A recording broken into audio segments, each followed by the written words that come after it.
entertainment, life, and love. That's what this podcast is about. So if you ready, get your hands up. If you ready, let's go. If you ready, get your hands up. If you ready, let's go. If you ready, get your hands up. If you ready, let's go.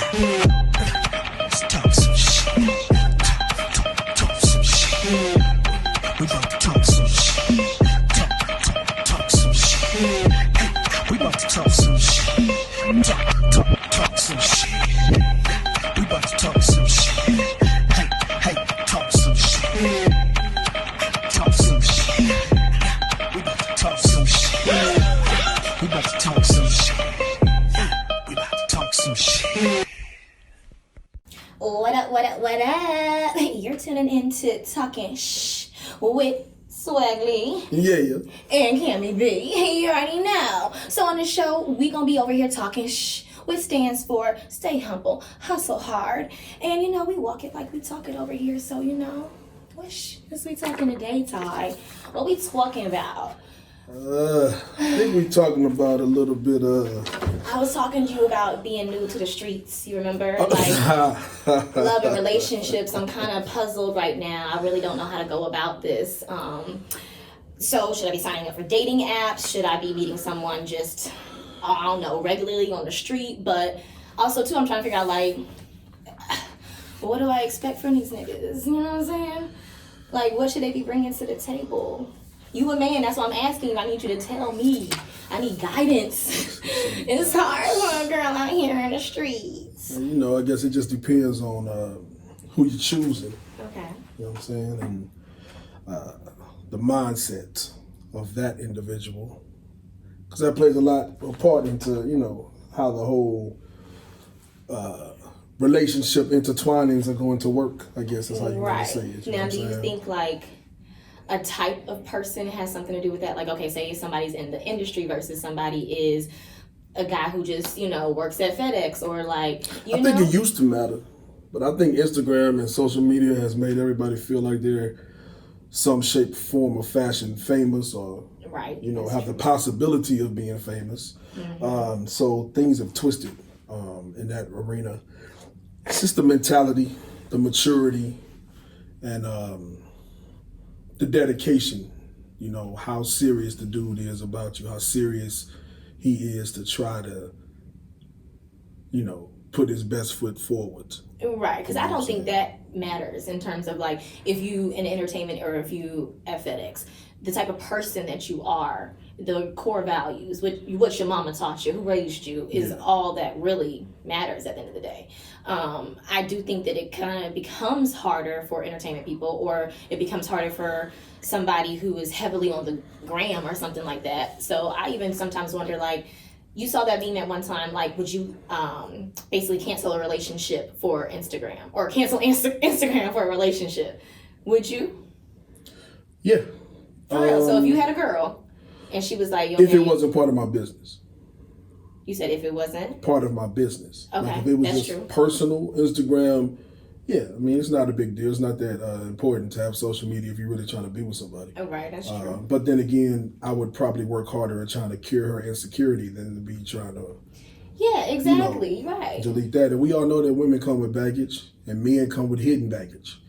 So, you know, most men want to hide their abuse or mental issues or things, and most women bring them into each relationship. Now, then my question would be, is it a deal breaker? Say you had a girl who, that is her business, and she's on the gram, and maybe it's a little much for you. Now, she was like, I'm not deleting my Instagram again, da-da-da-da. How would you feel about that? Would it be a deal breaker, or would you just have to adapt and go with the flow? No, because she was doing that when you met her. Okay, true. And that's how I feel too. You know what I'm saying? Like, right. If you knew this about her. Yeah, so then why go into men want to get in these women's lives and try to change them and turn them into, you know, little puppets and slaves and all of that good stuff. And it just doesn't, you know, it doesn't work well when they try to do that. Right.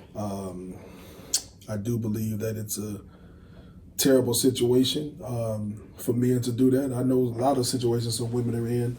One of my cousins is in a situation right now where she probably got to get a restraining order on the guy because he just won't stop calling her and you know, basically popping up at her house and kicking the door in, and then, you know, when she don't answer, and of course she won't let us do nothing to him. So, and that's technically abuse. You know what I mean? Regardless if he actually put his hands on her or not, like blowing your phone up, harassment. I guess I would put it that way. I mean, he's never hit her because at that point she ain't gonna be able to tell us.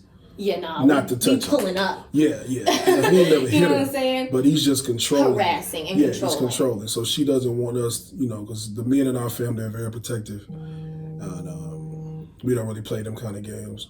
But, you know, it just is what it is. Like, you have to respect her and what she wants us to do.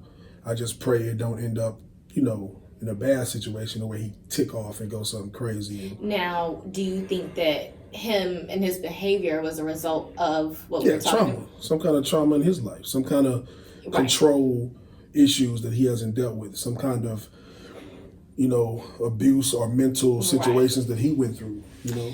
And that's what I was going to say too. Like, I feel like a lot of us, now that I'm entering the adult world of dating, so many people don't recognize that they have so many traumas from their childhood that they're carrying, and then they're putting it on other people. And it's easier to put, I think, your shit on the people you care about. Because when you meet someone for, I think, a certain amount of time and you're just kind of hanging out on its surface, you can kind of be whatever. But when it gets real, I feel like that's when the, I don't know what you want to call it, the facade, your representative or whatever comes off, and then you get more comfortable actually releasing your traumas. But you don't even know that you're doing it. It's just because you're comfortable now, and now those things are being exposed because you're being your real self, you know? Does that make sense? Yeah, because the presentation dies. Right. You know what I'm saying? Like, everybody presents the person who they want you to see. They present the person who they, you know, want you to think they are. You know, as time goes on and experiences go on and as life goes on within that situation, that wears off. Right. And it becomes day-to-day life and your normal mental. Okay, so then that's another question. How long do you think? Because for me, in the phases of dating, that makes me think, okay, this is the honeymoon phase. So how long do you feel like that actually lasts? See, again, that depends on the people. Because that's the part that scares me. Like, getting into a relationship and it's like, oh my God, it's so cute. And oh my God, we went here, we doing this and that. And the next thing you know, it's like, I can't stand the get to know stage. I think that's where I'm at with it too. I cannot stand it. It's the most... But you can't skip it. That's the problem. Well, here's my thing. Like, how you gonna skip it? You know I'm a different type of nigga. So forgive me, but yeah. I'm the dude, I operate strictly on spirit, discernment, and auras, vibrations. Right. And I move accordingly. And meaning that I try to do exactly what my spirit or my aura or that moment is calling for. Okay. So there are times where you have to not be yourself. You might want to reach out and put your arm around a girl or hold her hand, but you may not want to because then you may not feel, you know, she's at a stage. There are some women that you have to that's true. Slow roll. There are some women that you have to or that believe in the 90-day rule. There are some women that believe in certain, I'm not doing nothing before this. There are some women who are, true. You know, celibate. You know what I'm saying? Okay. Like, so you have to deal with whatever you're dealing with. And you have to feel it out. And that's what you mean, discerning. Yeah, well, you have to be able to handle that. Like, because some men can't handle a celibate woman. That's true. Like, but also they don't sign up for it. They don't. But sometimes actually, they do because they think they can change you. Or they don't even try to change you. They just want you. Well, some of them try to change you. Let me quit lying. But the goal, I don't think, is to change you. I think the goal is to wait out the celibacy or do what needs to be done because some women... Right, that's what I feel like. Sometimes it becomes like this celibate thing is like now a conquest goal versus... Well, it depends because you can read the woman. Like, for the most part, a wise man or a more mature man can read that you're celibate because of something. Because of pain, because of hurt, because of this, that, and other. Real. Compared to a woman who really is into I'm celibate for me or for God. Like, those are two totally different things. You know what I'm saying? Like, a woman is celibate for herself or for God, you may literally have to wait till you are married. Like, she ain't playing with you. You know what I'm saying? Yeah, but a woman who claiming celibacy but still you feel vibrations. Like, those like, are the ones that a dude will kind of wait out. But that's what he's waiting to see. He's fishing. You know what I'm saying? Trying to see what type of woman she is. Like, is she one of those that's gonna, give in, or is she one of those that's really gonna make you put a ring on it? Right. But the thing is, what I feel like, because I've been one of them girls who was like, oh my God, I'm being celibate but it was always because of something. Yeah. I can't say. No, the majority are because of it. Right. Because, you will meet maybe a girl who literally has been like a virgin and celibate her whole life, maybe. Virgins, I'm not even. We're not even. That's a whole nother subject. Okay, because a virgin is somebody who's committed to that. If they're a virgin to me, over 24. Well, what's going on though? Because I just no. You might as well just wait till you're married at that point. Because and especially too. Don't let nobody take that. To me, if you waited that long, that's how I feel. Then just go ahead and say that for the husband. Yeah, you may be only the woman that may be late blooming and realizing later on in life you've only had one dick your whole life. And now you're like, oh my God, is there anything else out here? Yeah, but then that shit's tricky too though, because once you let that shit go, you're going to be running around like, hey, I'm trying to get dick. You know what I'm saying? Depends though.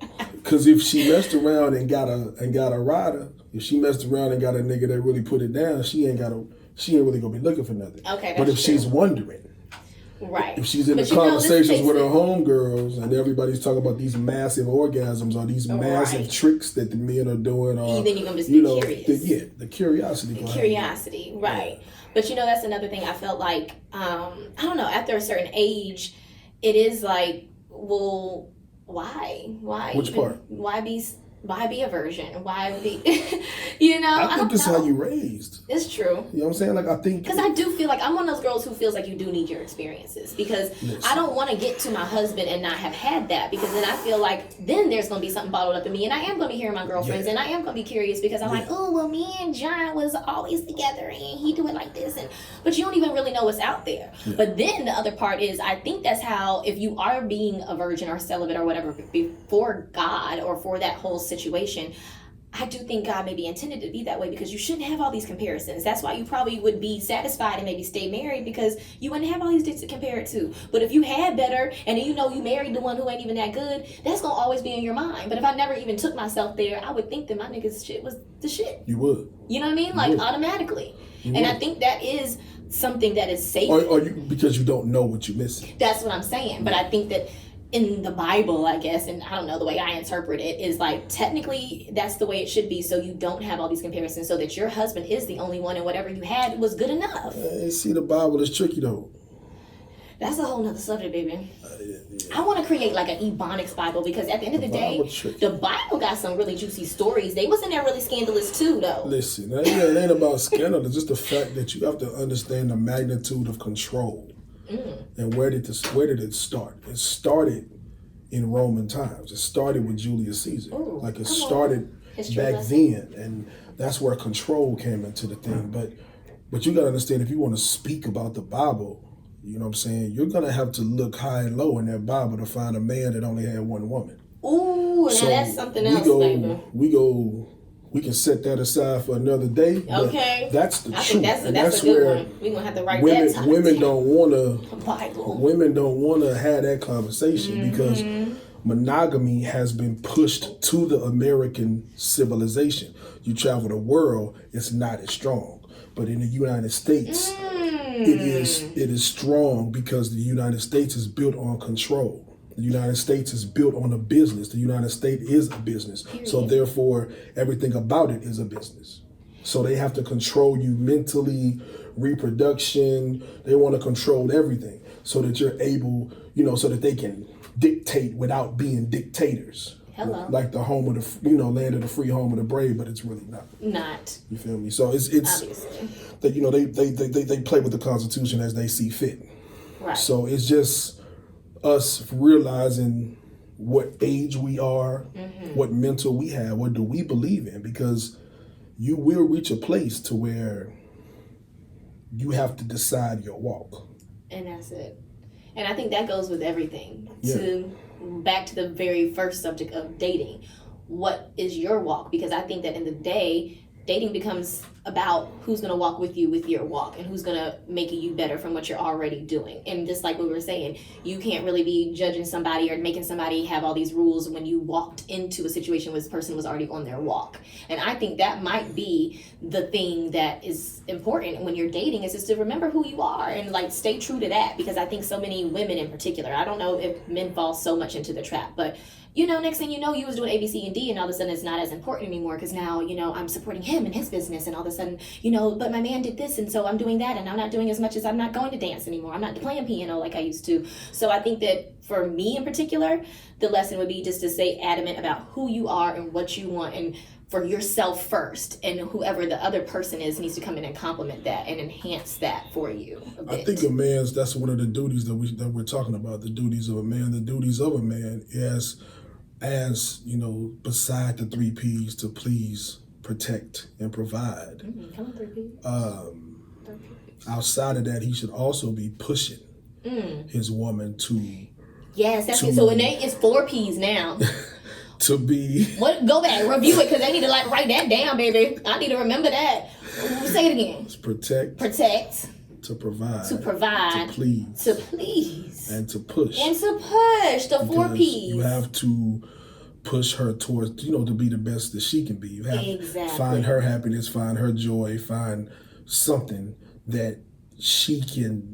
Yeah, happy girl, happy world, happy wife, happy life. No, I believe in that halfway. But because I do believe you can't be sad trying to please her all the time. Exactly. That's true. It should bring you pleasure to bring her pleasure, and to push her and to provide for her. So I think plus I need a woman that's doing something. Period.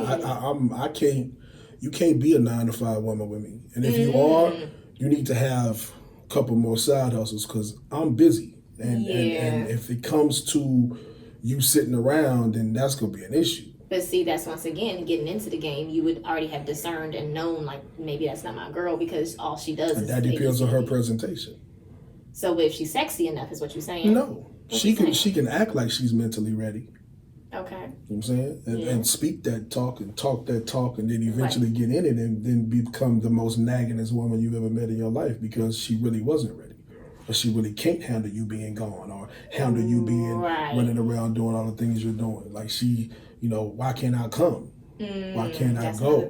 You feel what I'm saying? It becomes that. So then it's not even about you at that point. It's also about her signing up for you, because she started dating you knowing that you're gone all the time, knowing that you're busy. So I think... I'm not the average dude. Like I left the house 3 weeks after graduation. Literally. After graduation, 3 weeks, I was about out 3 months after graduation. The crib. And I have never been back home. Period. And well, we the same. I'm back home now. Right. For different reasons. Right. But I never went back home. And I haven't had a job, a 9-to-5, since my sophomore year of college. That's the last time I had a 9-to-5. That was 93. Come on, 93. So I've been an entrepreneur my whole life. I refuse to work for anybody. Right. I refuse to have a boss. I refuse to somebody tell me what time to clock in, what time to go home. And then once you actually do experience that life and you succeed in it, it's like, why would I ever go back? I'm not ever. And I just kind of graduated from that world, and that was just an adamant decision with me and God, where it was just like, all right, let your talents provide for you, don't go back to that. And I think that is a thing too. It's like, once you set your mind to something, it truly can accomplish. But a lot of times it's just the security and it's the, you know, the guarantee that keeps you there, versus you really just being like... I tell you what, entrepreneurship isn't... It's not for everybody. It's not made for everybody, because there are days or months that you might not see a check. That's always hard. People get jobs and stay in that world for the security, because they know every 1 week or 2 weeks salary. So the woman you're dating, she can't be 9-to-5, but can she be just a sole entrepreneur then? She can. Okay, so you cool with that? Yeah. All right, and do you prefer that? I prefer a woman who's striving to do something. Okay, but then if she is the same girl who is entrepreneuring and she doesn't have so much time, but maybe she's not making as much money, like you were saying, they're going through dry seasons and spells, then how do you feel then? Because a 9-to-5 woman, at least we know she getting a paycheck all the time. Yeah, but if you're in a relationship, her bills are supposed to be minute. Her bills are supposed to be... Well, that's music in my ears, baby. Her bills are supposed to be possibly her cell phone. Possibly, but everybody, it's 2021. That's not how they out here running things. I don't care how they is, but that's how it's supposed to be. Period. I believe in that too, and I think more people need to get that. Like if she has a certain particular car that she just got to have, she might just want to, that may be her bill, that car note, or something like that. But when it comes to that house, the household as a unit, it's taken care of. I mean, she might buy groceries.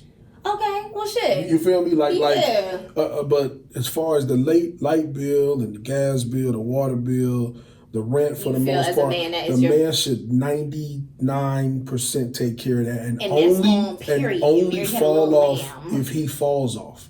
Then right. That's where her savings, because she been stacking bread, right. is supposed to support until he's able to resume his position. I agree. But it's not supposed to flip-flop and she just become the breadwinner unless she was a breadwinner. Now, but yeah, if she was a breadwinner, No, the man should still be able to, but you can't, there's certain breadwinners you can't match. Like, let's say you are a man who's making 6 figures. Yeah, okay. All right, say you make $80,000 a year. Okay. And so you ain't even got to reach 6 figures. But your wife is making 6 figures to 7 figures. Now she's brought her life to a place to where her mortgage may be 5 racks to 10 racks a month. Okay. He can't walk in assuming that at $80,000. So she would have to love him, he would have to love her, and then they would have to figure out what he's going to assume, because he can't, that salary that he has don't match her lifestyle. So these are things that would have to be discussed as far if the woman is powerful like that. And there are instances out here to where the women... Yeah, and that's more so what's happening nowadays than not, I think, sometimes. To me, it's too many men out there living off of women. It's too many men whose goal is to live off of women, who literally go from woman to woman to woman to woman, house to house to house. That's how they survive. Bullshit. Because... you got a lot of gullible women. You got a lot of low self-esteem women. That's true. You have a lot of niggas with that mouthpiece. With that piece. I'm not I mean, because, listen, let's be honest. Good dick will keep you longer than he's supposed to be there. And don't let him be a cutie, too. Man, shit. Listen, you can keep your good dick for now. I don't even want it, because that shit will have you thinking crazy. Next thing you know, you dick's-a-daisical. And like I said, now, whatever the business you have, it ain't quite the business it was. And that's what I am trying to avoid, okay? But it's just life and love, and it happens. It does. But it's timing. Like, and you have to understand what that is. A woman got to discern her nigga, and the man got to be real with herself. Like, it's more so of that, nigga. If you know you're not ready for that woman or what that woman talking about, then tell her that up front. Please. Let her know what it is. That way she can decide how far she's going to let you into her life. Like, some women can, the majority can't, separate that. What? That how deep they let you in. And that's what I'm saying. For women, it's so tricky, and I feel like that's we're talking about control, but that's where the control happens. And I think that's another reason a lot of women choose celibacy, because once the dick gets involved, it gets tricky. And I mean, let's just be 100 about that. It does. And that's when it starts getting controlling, and that's when you know it. And if you know you got some good dick, you know you're going to control that ass, so you're going to try to get it in as soon as you can. So a chick like me won't be like, no, I'm celibate, because you already know what's up. So it's like, if I don't even get into that game yet, then I can still have control, because as soon as it happens, it feels like it goes out the fucking window. And that's some bullshit, and it makes me sad for us ladies, because I can't give anybody the formula about how to avoid that shit. It's something about, like the lady said, when they hit the bottom, That's what it is. When they hit that bottom, baby, beware. It is definitely the truth. There's no. It's the truth, and it's no avoiding it. It's a fucking fact. No avoiding it. Like it's just, but then also, it ain't avoiding the chemistry. When it's a vibe, it's a vibe, and so that's. I mean, we gonna do what we gonna do. I mean, so I think that's why you have to really be strong about who you are and your walk, because there's always a chance that you could get dicksadasical on that ass. It's always a chance, and you just don't know until you know. So you listen. As when I was saying, discern. A woman got to understand that there's, to me, my little breakdown is 5 levels of maturity okay. in a man, and you got to understand what these levels are and where you're entering his life. Because level 1 is a man that's gonna fuck anything moving. He don't give a damn. He young-minded, and if it's sexy, he own it. Right. Whatever sexy to him is. We got level 2, who's going to be. I think most of them at about level 1, the young ones. You're gonna be a little bit more picky on level 2. You're not going to fuck everything, but you go put some notches on your belt. Level 3, you more so like relationships. This the middle ground. This the man that he like relationships, right? Or he likes that one girl who he likes to spend most of his time with, whether it's a relationship or not.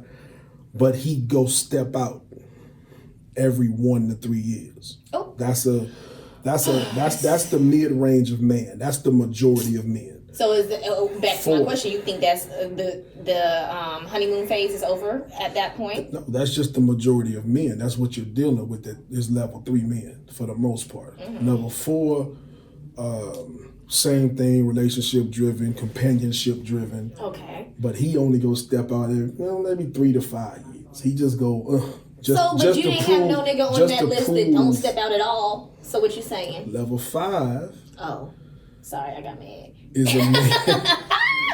Is a man who's just he's not gonna physically cheat. So well, then see the other part that's worse to me. No, it's not, because flirting is something that keeps a man's ego up. You know what I'm saying? Well, what if it keep my ego up? A woman go always flirt. A woman go always get hit on. A woman go always get asked for her number. A woman go always get pulled over. A woman go always get honked at. So then this is my other question. Do you think that monogamy is really possible then? I mean, but there's levels to monogamy too. There's level 5 with that I'm done. What's that? Oh, okay. So the level 5 with the I'm done mean the woman that he has is the one that changed him. The woman that he has is the one that basically consumed his heart to a point to where he's like, nigga, I'm good. I'm going home. Right. Even though the first level 5 is the same guy, he not cheating on his woman either. But he likes the attention. So therefore, he'll be the attention. But a level 4 nigga is a good nigga. A level 5 nigga is a good nigga, and a level 5 with I'm done is about as perfect as you. So my question is, do all these same rules apply to women? Can they? I don't know what women do. Women do what they do. I'm not a woman. I got a lot of female friends that tell me a lot of shit. Yeah, so if I said the same exact thing to you, level 1, I'm gonna be walking out and all this kind of stuff. How would that sound from a female's perspective? Do you think that would be acceptable? You have no choice. They're called facts. Okay. Like they know what you gonna do. Create a clone. Like there's no. You are one of these types. Okay. Like there is no ifs, ands, or buts about that. Yeah, so and I do think that women probably do fall in the category. What I do think is that the way that women handle themselves about those things is different. Women are flyer. Yeah, women are way more, Yeah, because if they are stepping out, 9 times out of 10 you didn't know it. Yeah, they're way more smoother. They're way more smoother. But like I say, you can't never knock a woman, because I said a woman go get hit on at least 10 times a week. I don't care if she look like Jhene. Like, she go get hit on. Like, it's just, that's real. It is what it is. It is what it is. You understand? Like, a man could walk 2 years and never get a woman to say 2 words to him. That's like, without ever being cracked on. You know, a woman might look and twirl her hair. And that's why I think it becomes more upsetting something when a man does cheat, because those are the facts. I think a woman sometimes finds herself in a scenario because of the push-up, because of the effort, because of the aggression. But the men are the ones who actually are doing that. So it's like, okay, if you're my husband and I know you ended up in a situation, I know it's because you started that shit. 9 times out of 10, okay, maybe not started, but you were the one to initiate getting into it or what. Okay, all right, fine. Maybe you shaking your head, but at the same time, you get what I'm saying. No, he permitted it. Okay, He permitted it to happen. Right. He may not but have your been. Statement he might of not, saying they don't. because women are more aggressive to married men. Oh Lord, honey. Yeah. When a woman knows a man got a woman, she is all. That's weird. I'm not that girl, but I guess I'm gonna tell you why. Tell me why. What? Why women do that? Okay, what? You got women out here who live by the code. I don't fuck with married men. Yeah, that's me. Right? But I honestly think in today's time, the majority I karma of women, in my life. I don't even think people care about no karma no more. I do. The majority, that's us. Okay. The majority of women that I've run across, because that's all I can speak of. Okay. More of them will fuck with a married man than not, because they know they ain't got to worry about that man in their business, blowing their ass up, doing all that other shit. It's see you when I see you. And that's how some of these women who have these lives set, you know, want to walk. You know, they don't want to be bothered and you know, pursued or whatever. I'm not saying nothing is right. I'm just saying to each his own. Right. And these are things that I'm aware of. Okay. You feel me? Like, this is just what it is. This is what we living in. This is where it's at now. Like, yeah, that's what I'm saying. Do you see why I'm so confused and I'm upset? I don't know what to do, child. Help me, child. Swaggly. I need help. I tell every woman the same thing, man. What is it? Wake up every day. Try to make money and live your life through whatever your talent is. Try to find happiness within yourself, and then whatever you add to your life, just make it also bring joy or support. And to me, that's what needs to be everybody's focus, but especially women, because women are such targets. Yeah. Like, you have to, whatever you add to your life, you have to make it support whatever you are or want, or it's bringing you joy, happiness, laughter, there you go. Fun. Whatever's enhancing your life. Yeah. So, I mean, I think that's a good way to kind of wrap that up, because, I mean, baby, you gotta give me a whole lot to chew on. I wasn't ready for all that shit. All that So, yeah, we over here talking that and we staying humble and we hustling hard. You know what I'm saying? We gonna be back, because we got a lot of stuff to talk about. Listen, we're gonna be back a lot of episodes. You know what I'm saying? This is our introduction episode, I guess you want to call it, episode 1. So, yes, I hope y'all continue to watch us, and we'll be back next week to do a little bit more. You know, talking. Okay, holla.